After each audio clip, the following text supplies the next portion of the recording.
नमस्कार दोस्तों, स्वागत है आपका जीके विद मितेश सर में। देखिए दोस्तों, ये जो हमने शुरू की थी राजनीति विज्ञान के, ठीक है। तो राजनीति विज्ञान की जो परिभाषा है, प्रकृति और क्षेत्र है, यहाँ से हम शुरू करते हैं, ठीक है। पहला अध्याय है राजनीति विज्ञान की जो परिभाषा क्या है, राजनीति विज्ञान, उसकी प्रकृति क्या है और उसका क्षेत्र क्या है, कितना है, वो हम शुरू करेंगे। देखिए, मनुष्य स्वभाव से ही एक राजनीतिक प्राणी है। मनुष्य स्वभाव से राजनीतिक प्राणी है और वह जो राज्य के बिना रहता है वह या तो देवता है या पशु है, ठीक है। ये किसका कहना है? यह कहना है अरस्तु का, कि जो राज्य के बिना रहता है या तो वो देवता हो सकता है या फिर वो पशु हो सकता है। ये कोटेशन यानी कि ये परिभाषा किसकी है? ये अरस्तु की है, ठीक। एक इसमें यह है कि भारत के प्राचीन चिंतकों ने विद्या को 4 भागों में विभक्त किया था। भारत के जो प्राचीन चिंतक थे उन्होंने विद्या को 4 भागों में विभक्त किया था। एक तो त्रयी, वार्ता, आन्वीक्षिकी और दंड नीति। त्रयी, वार्ता, आन्वीक्षिकी, दंड नीति। मानव समाज में व्यवस्था और शांति स्थापित करने का दंड नाम दिया जाता है। आप ये मान के चलिए, त्रिशूल है, त्रिशूल में ये जैसे त्रिशूल मानिए त्रिशूल है, तो इसमें ये त्रयी है, ये दंड है, सॉरी ये त्रयी है, ये त्रयी है, वार्ता है, एक आन्वंशिक है, ठीक है। और ये जो है ये दंड नीति है, ठीक है। इन सबको जो संभालने हुए दंड नीति है, त्रय है, ये वार्ता है, ये आनुवंशिक है, और इन सबको संभाले त्रय है, वो दंड नीति है, ठीक है। ये देखिए, तो मानव समाज में व्यवस्था शांति स्थापित करने को दंड नीति नाम से दिया जाता था, नाम दिया जाता। तो देखिए, दंड का जो शास्त्रीय अभिप्राय समाज की व्यवस्था से, दंड का शास्त्रीय अभिप्राय समाज की व्यवस्था से, एक सुव्यवस्थित जन कल्याण, जन समाज को राज्य कहते हैं। जो सुव्यवस्थित जन समाज है, एक जन समाज है जो एक बना है अच्छे तरीके से, ठीक है, जन कल्याण के लिए, वो जन समुदाय, वो एक राज्य है, ठीक है। तो जन समुदाय में व्यवस्था को स्थापित, यदि जन समुदाय में कोई व्यवस्था स्थापित हो, दंड स्थापित हो, तो ठीक है, उसी क्या कहते हैं? शासन कहते हैं, शासन। तो शासन की सत्ता के कारण मनुष्य में जो शासक और शासित का जो भेद विद्यमान हो, वही राज्य कहलाता है। यानी कि किसी एक राज्य में जिसमें जन भी हो बहुत सारे और उनमें आपस में व्यवस्था हो, तो वो व्यवस्था वो क्या कहलाती है? वो राज्य कहलाता है, ठीक है। तो जिस जिस जन समुदाय में व्यवस्था या दंड स्थापित हो, शासन स्थापित हो, ठीक है, और उसमें आपस में व्यवहार हो, व्यवस्था हो, तो वह राज्य कहलाता है, ठीक है। जो विद्या इस राज्य का और शासन यानी दंड का प्रतिपादन करती है, वो राजनीतिक शास्त्र कही जाती है। यानी आप ये मान कर चल सकते हैं कि मान लीजिए एक राज्य कैसे बनता है? मनुष्य से मिलकर के राज्य बनता है, लेकिन उस राज्य को जो शासन करता है, वो शासन करता है दंड यानी सरकार। दंड यानी सरकार, यानी अगर सरकार का भय होगा तभी तो लोग बात मानेंगे, तो यानी दंड होगा तभी तो बात मानेंगे। तो यानी शासन का जो रूप होगा वो कौन सा होगा? दंड होगा। दोस्तों, अब हम जो पढ़ेंगे वो पढ़ेंगे, देखिए, ये राजनीति के विज्ञान की जो परिभाषा, परंपरागत दृष्टिकोण। देखिए, एक तो होता परंपरागत और एक होता आधुनिक, ठीक है। एक होता परंपरागत और एक होता आधुनिक। तो परंपरागत के बारे में पढ़ेंगे। देखिए, राजनीति के जो अंग्रेजी पर्याय है, राजनीति किससे बना है? अंग्रेजी शब्द है एक, ये राजनीति शब्द है जो पॉलिटिक्स शब्द से बना है। यानी पॉलिटिक्स शब्द किससे बना है? पॉलिटिक्स शब्द की जो उत्पत्ति ग्रीक शब्द पोलिस से हुई है। ग्रीक यानी यूनानी शब्द, आप लैटिन शब्द भी बोल सकते, लैटिन भाषा भी बोल सकते हैं, लैटिन भाषा के शब्द, और वो ग्रीक मतलब थोड़ा सा इससे थोड़ा बहुत अलग है। तो उस जो पोलिस, जो उसका जो शब्द पोलिस, पोलिस उससे बना है, पोलिस शब्द से बना है। जो पॉलिटिक्स है वो पोलिस शब्द से बना है, और पोलिस शब्द का अर्थ होता है नगर, राज्य। यानी उस जमाने का, यानी जो ग्रीक राज्य है, जो ग्रीक राज्य का जो नगर है, उसको कहा जाता था पोलिस। तो जो पॉलिटिक्स है वो उससे ही बना है, ठीक है। तो यानी जो ग्रीक राज्य है उसका जो नगर था वो नगर था, वो कहलाता था पोलिस। तो उससे ही निकला हुआ है पॉलिटिक्स, ठीक है। यानी नगर, राज्य और उससे संबंधित जीवन, घटनाओं, क्रियाओं, जैसे वो उसमें राज्य में जो कुछ व्यवहारिक समस्याओं का अध्ययन होता है और उनका, तो वो सारे के सारे वो उनका जो ज्ञान है वही क्या है? राजनीति है। राज्य की जो घटनाएं, क्रियाएं, व्यवहारिक समस्याओं का समाधान, यानी उनका अध्ययन और उसका समाधान, वो सारा ज्ञान, वो सारी क्या है? राजनीति है। देखिए, अरस्तु ने जो राजनीति शब्द का प्रयोग इन्हीं अर्थों में दिया है। ठीक है। ये जो आप नाम पढ़ते हैं, प्लेटो, अरस्तु है, ठीक है, उनसे पहले है सुकरात, ठीक है। तो सुकरात, प्लेटो, अरस्तु ये सारे जो ग्रीक यूनानी दार्शनिक है, ठीक है। तो जिसमें इन्होंने सभी ने राजनीति शब्द का प्रयोग इन अर्थों में दिया है, जैसे राजनीति, जिसे आधुनिक अर्थों में राजनीति शब्द को इन व्यापक अर्थों में प्रयुक्त नहीं किया जा सकता, ठीक है। तो आधुनिक समय में इसका जो उपयोग है वो राज्य, सरकार, प्रशासन व्यवस्था के अंतर्गत, इसके अंतर्गत ही, और समाज की विभिन्न जैसे संदर्भ है, संबंधों के व्यवस्थित संबंध ज्ञान के अध्ययन से है। यानी देखिए, एक तो होता है परंपरागत और एक आधुनिक। अब परंपरागत की बात करें तो उसमें जो आदर्शवादी दृष्टिकोण रहेंगे उसमें, जैसे राज्य राज्य की इसमें राज्य को कैसे बढ़ाया जाए, राज्य का विकास कैसे किया जाए, ठीक है, राज्य की उन्नति कैसे किया जाए। और एक शब्द में कहें तो आदर्श राज्य। तो आदर्श राज्य, जो आदर्श राज्य की जो विचारधारा है, आदर्श राज्य की विचारधारा है, वही उसी को नाम हम देंगे परंपरागत। एक आदर्श राज्य कैसे होना चाहिए, जो राज्य की जनता का मतलब उन्नति करे, राज्य की जनता का ध्यान रखे, राज्य की जनता की जो भी समस्या है वो दूर करे, ठीक है। राज्य की जितनी भी घटनाएं, क्रियाएं, व्यवहार है, जो भी समस्या है, उन सब का दूर करे। तो एक आदर्श राज्य की स्थापना, तो वो होती है परंपरागत, वो तो होता है परंपरागत। और जो अभी के जो आधुनिक अर्थों में इसका जो रूप, उसका जो मूल अर्थ निकाला जाता है, वो निकाला जाता है जो राज्य है, एक राज्य है, उसमें जो जनता है उससे निकाला जाता है राज्य, ठीक है। सरकार क्या है, सरकार जो राज्य में जो शासन करती है वो होती है सरकार, ठीक है। जनता के ऊपर जो शासन करती है वो होती है सरकार। तो इस अर्थ में निकाला जाता है। तो आधुनिक अर्थ में जो राजनीति का जो अर्थ है वो राज्य का धन, पूरे राज्य का धन, ठीक है, सरकार का अध्ययन, एक तो राज्य का अध्ययन यानी पूरे जनता उसका अध्ययन, और जनता का राज्य में जनता रिव्यू सारे सिस्टम उसका अध्ययन, सरकार का अध्ययन, जो सरकार कैसे काम करते है उसका अध्ययन, इन दोनों का अध्ययन, ठीक है। और इनमें एक रूप जो दे रखा है वो मानव रूप में दे रखा है, तो उसमें मानव का भी अध्ययन, ठीक है। तो इसमें देखिए, जो परंपरागत दृष्टिकोण में राजनीतिक शास्त्र को, अभी जैसे परंपरागत दृष्टिकोण में एक बात करें तो एक तो ये है, जैसे परंपरागत दृष्टिकोण राजनीतिक शास्त्र को 4 अर्थों में विभाजित किया जाता है। देखिए, एक तो राज्य सरकार के अध्ययन, राज्य का एक तो पढ़ेंगे राज्य का अध्ययन, एक पढ़ेंगे सरकार का अध्ययन, एक राज्य सरकार दोनों का अध्ययन पढ़ेंगे हम, ठीक है। और एक ही पढ़ेंगे जो उसमें मनुष्य को रखा जाता है, तो राज्य सरकार और व्यक्ति के अध्ययन के रूप में इसमें ले गया राज्य सरकार और व्यक्ति के अध्ययन के रूप में। ये राज्य किससे बनता है, व्यक्ति से बनता है। राज्य पे जो शासन करने वाला कौन है, सरकार है, ठीक है। राज्य किससे बनता है, व्यक्ति से बनता है। व्यक्ति वो राज्य कहलाता है, व्यक्ति का जो पूरा सामूहिक रूप वो राज्य कहलाता है, और उसमें जो शासन करता है वो सरकार है। यानी हम पढ़ेंगे राज्य के बारे में, ठीक है, उस राज्य पे करने वाले शासन के बारे में और उस व्यक्ति के बारे में, इन तीनों के सही संबंध के रूप में हम इसमें भी पढ़ेंगे। तो हम पहले पढ़ेंगे राज्य के अध्ययन के रूप में। देखिए, हम पढ़ क्या रहे हैं, हम पढ़ रहे परंपरागत तरीका, ठीक है।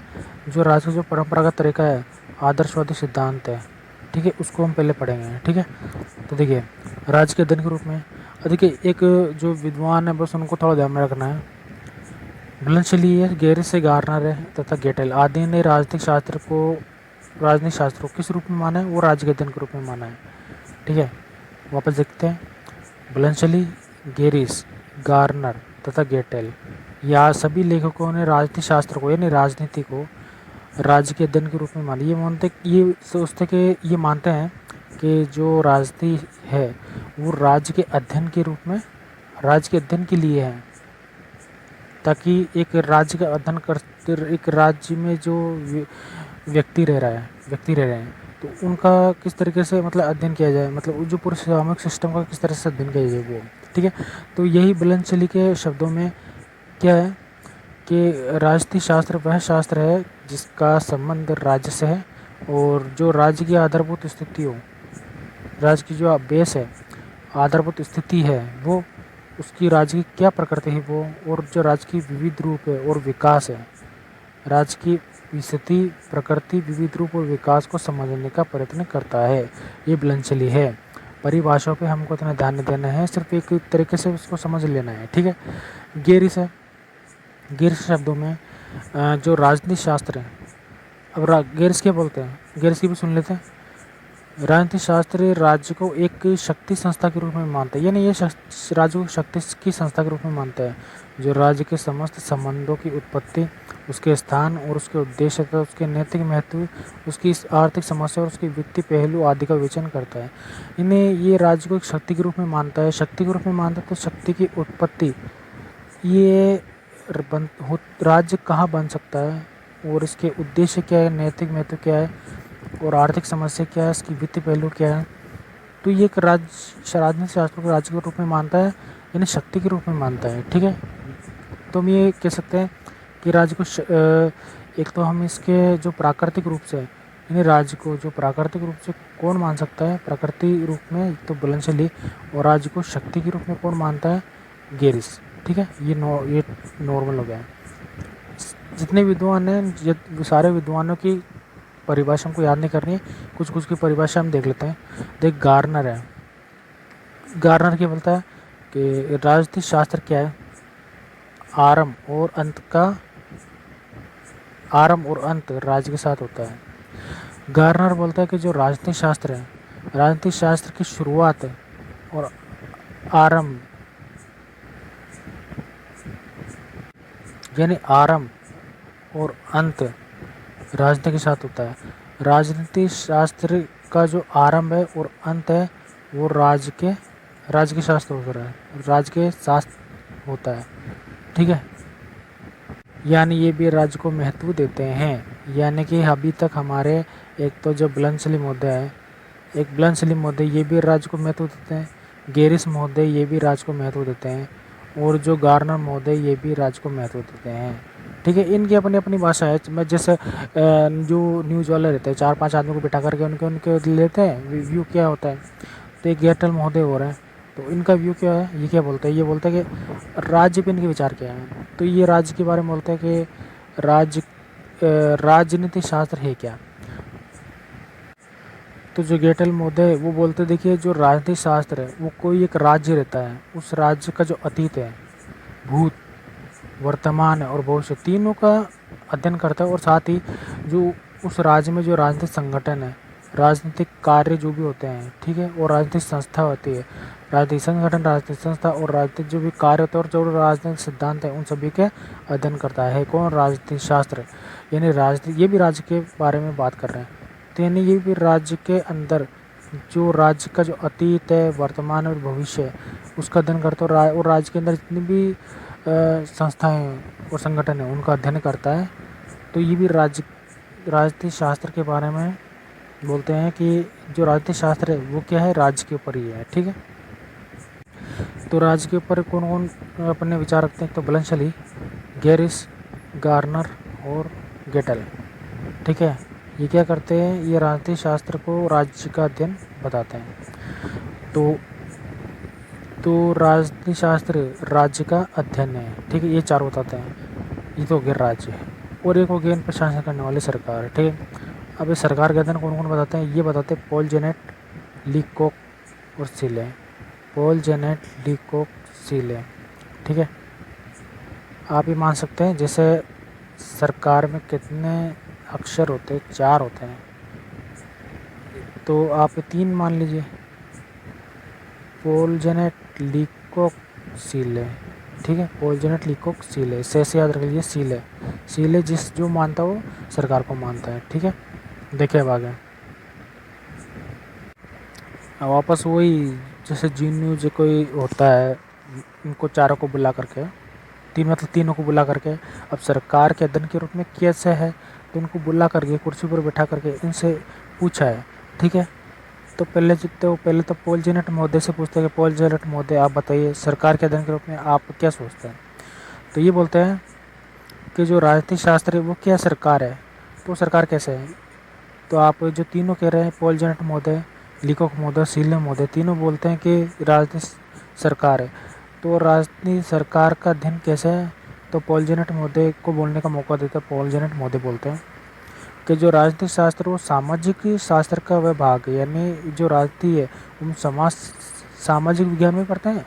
तो राजनीति जो शास्त्र सामाजिक शास्त्र का वह भाग है जिसमें जो राज्य है उसका जो आधार है तथा शासन के जो सिद्धांत है उस पर विचार किया जाता है। यानी जो राज्य सामाजिक में आता है, ठीक है, उसमें जो राज्य का जो आधार क्या है, राज्य का जो आधार है वो है समाज, ठीक है, यानी शासन, यानी समाज। तो समाज के ऊपर जो शासन करता है, तो समाज के ऊपर जो शासन कौन करता है, सरकार।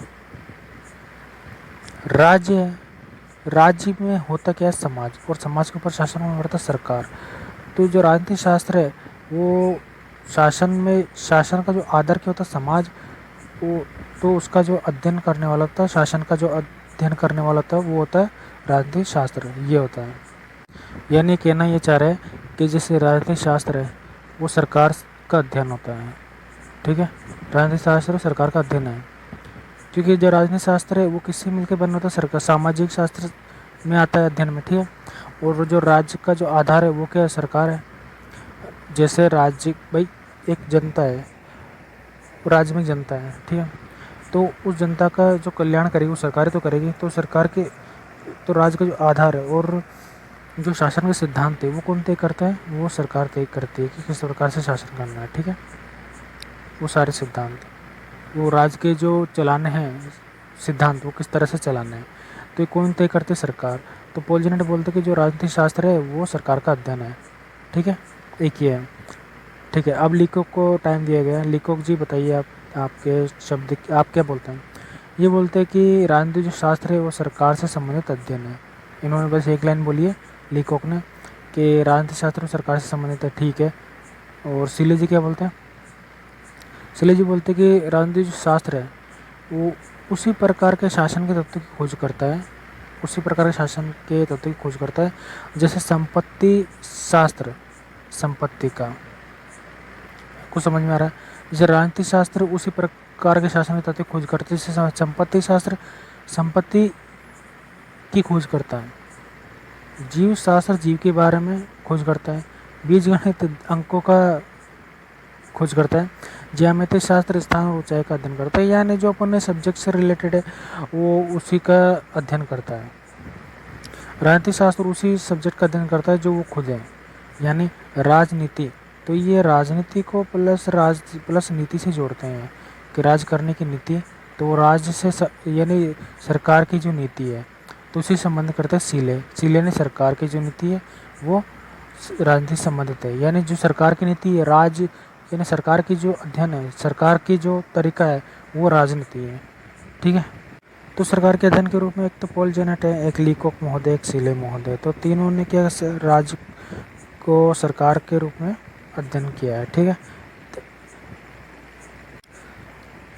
अब इन्हीं के ग्रुप में से कुछ है जो न तो राज्य को, राजनीतिक शास्त्र को न तो सिर्फ राज्य का अध्ययन मानते हैं, न राजनीतिक शास्त्र को सिर्फ सरकार का अध्ययन मानते हैं, बल्कि ये राजनीतिक शास्त्र को इन दोनों का अध्ययन मानते हैं। तो यानी कुछ लोग हैं, न तो कुछ पार्टी है जो राज्य की पार्टी में चले, कुछ सरकार की पार्टी में चले गए, कुछ है जो मिली जुली पार्टी बना रहे हैं, ठीक है, गठबंधन की पार्टी बना रहे हैं। तो राज्य सरकार के अध्ययन के रूप में ये मानते हैं। दोनों के मतलब राजनीतिक शास्त्र क्या है, राज्य भी है और सरकार भी है।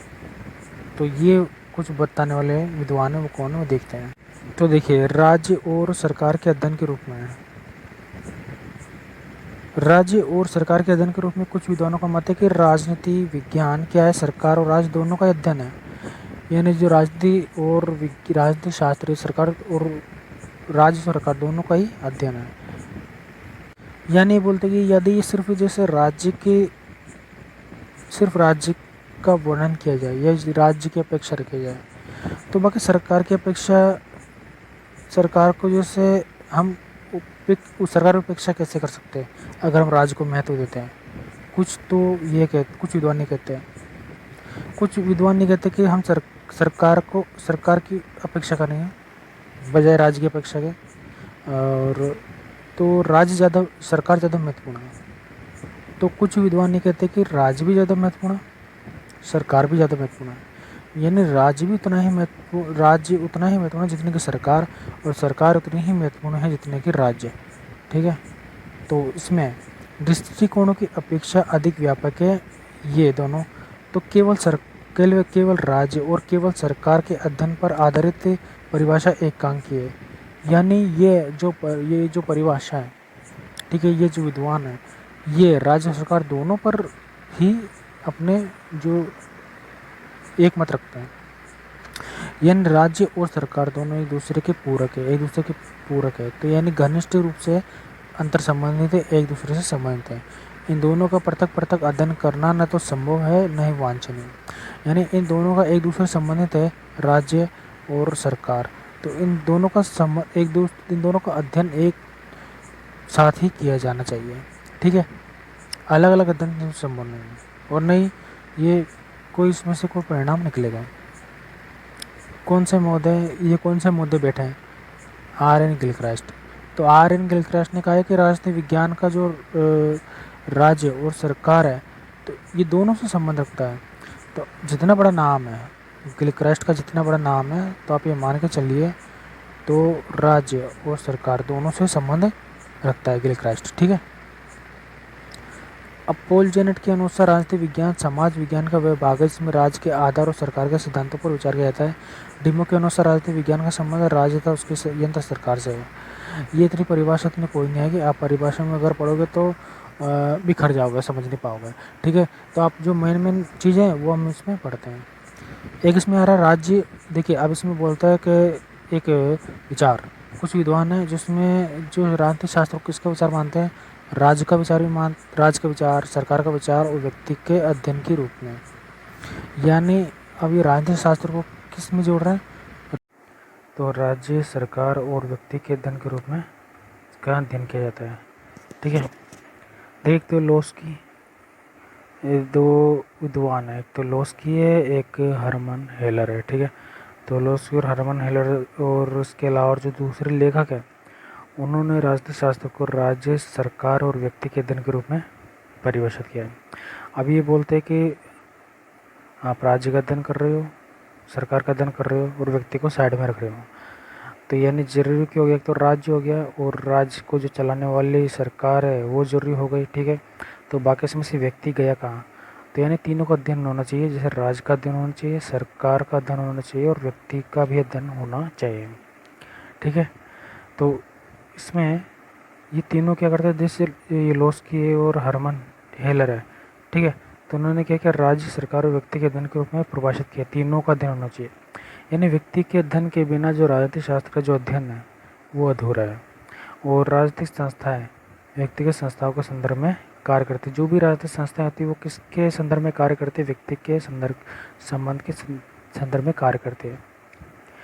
अब यदि राजनीतिक संस्थाएं व्यक्ति के जीवन, उसके विचारों और उसके लक्ष्यों को प्रभावित करती है, तो व्यक्ति की भावनाएं, प्रेरणाएं तथा समाज के रीति रिवाज, परंपराएं भी राजनीतिक संस्था को प्रभावित करती है।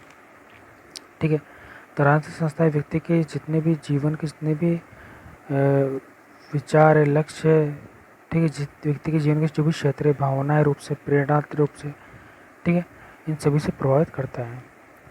देखिए, अब जो लोस्की है और हरमन हेलर है, ये अपने अपने शब्दों में क्या बोलते हैं? लोस्की बोलते हैं कि जो राजनीतिक विज्ञान उसका जो अध्ययन है वो संगठित राज्यों के संबंधित मनुष्य के जीवन से, यानी राजनीतिक विज्ञान के अध्ययन का संबंध जो संगठित राज्य है उसके संबंध, जो उसमें जो मनुष्य है उसके जीवन से। ठीक है, और जो हरमन हेलर है वो राजनीतिक शास्त्र के वो बोलते हैं, जैसे राजनीतिक शास्त्र है वो सर्वांगीण स्वरूप का जो व्यक्ति होता है, सर्वांगीण स्वरूप का जो निर्धारित व्यक्ति होता है, कि जिसमें एक व्यक्ति को उसके राज्य के द्वारा कितना उन्नति करने का, कितना स्वरूप, कितना एक राज्य एक व्यक्ति का उन्नति करने का कारण बनाए, या एक व्यक्ति का सर्वांगीण विकास कितना हो, तो राजनीतिक शास्त्र सर्वांगीण स्वरूप का निर्धारण व्यक्ति संबंधी मूलभूत पूर्व मान्यताओं द्वारा होता है। यानी कि संक्षेप में यदि बात करें तो परंपरावादी, अभी जैसे इन तीनों की बात करें, जैसे एक तो राज्य का अध्ययन करता है, एक सरकार का अध्ययन करता है, एक दोनों का अध्ययन करता है, और एक राज्य सरकार व्यक्ति तीनों का अध्ययन करता है।